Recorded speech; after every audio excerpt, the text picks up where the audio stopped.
Oh, that was the police. You've got to go to the hospital because father's been in a car crash and he's already died twice on the way there. It was dark, it had been raining. Like, I had 4 of my friends pass away in a car accident. A boy on a bike, all of a sudden he did a swivel and went into the side of my car. They were racing out near Geneva in a suburb of Kyoto. 140 doing fishies around corners. They were coming around a bend and hit some gravel.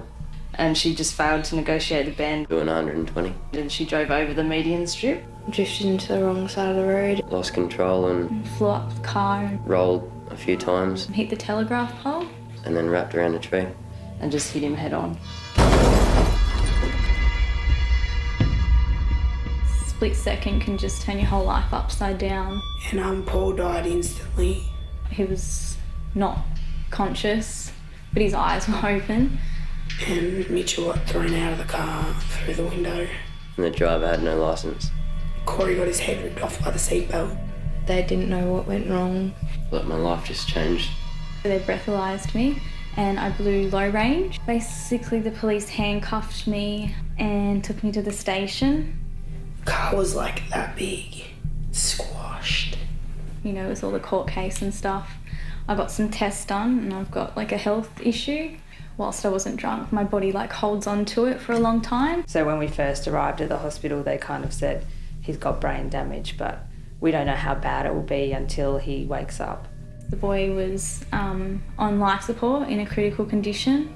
It didn't look like him anymore. He was just kind of all smashed up. And There was my older brother lying on the table and then next to him was my younger brother. I was shaking him and saying, "Wake up, wake up." I couldn't believe it. after 3 days, they started to say, if he wakes up. And then a few days later, they said, look, he's not going to wake up. We were there and we were talking, there was people there, and she's like, "Mum, why aren't you with Adrian at the hospital? Mum, is Adrian dead? Like, or are we waiting for confirmation or what?" And I said, "Because he's died somehow." Oh. Yeah, I didn't believe it at first. Like, she knew, but she just couldn't compute it in her brain. And I got really depressed. I didn't think someone like me could be in a place like that. I couldn't talk much to anyone about it, you know. I started drinking a lot and stuff like that. I think I walked around in a fog for 2 years, numb to everything else that was happening around me. I didn't go to school for 3 months afterwards, so I couldn't focus. I'm in my misery and this is where I'm going to stay until I'm out of it. Constantly had like migraines and couldn't get out of bed, and you know, you got people judging you and kind of speculating, and you know, everything replaying in my head. I just couldn't get away from it, you know. Every day it hits you. Some days more than others. Some days, you know, you might get until 10 o'clock in the morning before it actually, you think, oh, that's right, they're not there. Having to organise a funeral for your son is a huge thing. And then the next day, the whole fence was covered in flowers and photos and little memorabilia and stuff like that. The ripple effect of what it does to your family. Like, it rips communities apart.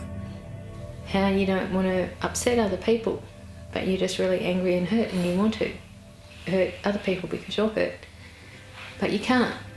Your friends, you know, they're of course compassionate and supportive for a certain amount of time, and then they don't understand why it's been a year and you're not over it. I looked at Mum as just as a mum. Now I look at her as a soldier. You're walking around with this hole in you, and you just learn to live with it. Nothing will fill it. It's just part of who you are now. It also makes it harder too, because there's not that one person that you grew up with there. Just want to share it with. But yeah. You can die tomorrow, as I found out. But also I've learnt that you can't live in fear of death. because then you won't live. He's okay now, know that there's no ongoing problems with him. So we were both very lucky, even though you may not feel drunk, could still be in your system, and if something goes wrong, can turn your whole life upside down and somebody else's. It's always going to be like, oh, I miss Paul. I want Paul here. Every time I drive, I think about it.